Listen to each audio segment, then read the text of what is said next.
This is the story about how I traded this kayak for this CRV. CRV didn't always look this way though. It was all made possible when my friend gave me his NC-19 Sea Kayak. I quickly realized it didn't fit my style and that I should probably look to trade it. I scoured the web, making offers to anybody who was selling a car that would listen. Eventually someone bit the hook and I was looking at a blue CRV. Only one problem. It had all kinds of problems. It had a leaking valve cover, it was leaking everywhere, and it was disgusting on the inside. It had cigarette smoke stains everywhere.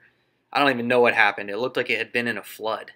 The ceiling was even disgusting. Ugh, it gives me shivers. Look at that door. Ugh. It was a mess. The airbag light was on, but the miles were relatively low. Whenever you drove it, the rear differential just shook like crazy. But surprisingly, the outside was in pretty good shape. It really grew on us fast. We even drove it all the way to Aiken, South Carolina in the summer with no AC. Oh yeah, did I forget the leaking exhaust? At first there were too many problems to count, but one by one we started fixing them. Before putting the valve cover back on, we even gave it a valve job and replaced the timing belt. We got really fortunate when we found a replacement interior at the salvage yard. The whole family got involved in stripping the car all the way from the carpet to the ceiling. The kids really were having fun. The new seats were really looking good. We couldn't believe how awesome it was looking.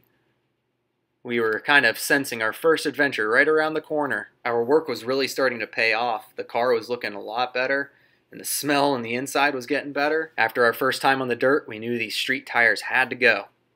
General AT2s to the rescue. We were stoked. Ooh, those look much better. Looking awesome. I couldn't believe I traded a kayak for this car. It just looks so good. But then the first tragedy struck. Oh no. It's tough living with kids sometimes. The bike carrier was dropped on the hood, giving it a big dent. Ouch. But then, something even worse happened. The car got rear-ended by a Hummer. Ah, that really hurt. When Eleni called me and told me about that, it made me very sad. But with a little bit of work, I'm sure we can fix this, right guys?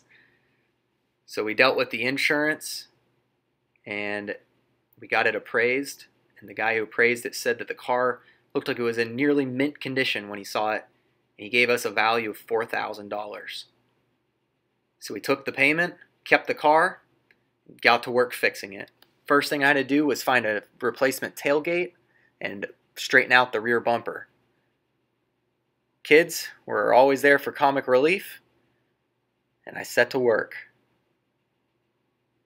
I used my high lift to pull the bumper. It was hard work, but I got it straight enough to fit the bumper cover back on. The next step was to find a replacement tailgate. I drove 2 hours to find out that the blue tailgate I was looking at was really a red one, painted blue. It was disappointing, but I really needed the part to keep out the rain and to see if my repair was even going to work. Thankfully, it all fit back together, got a replacement piece of glass, got the bumper cover back on, and we were up and rolling. I kept my eyes open, and eventually I did find a color-matched rear tailgate. I was able to buy the right tools and replace the whole AC system myself. I think it's a really good fit for the channel, and it pairs really well with the Pilot. Stay tuned for more adventures from Rippy and our Pilot, which remains unnamed.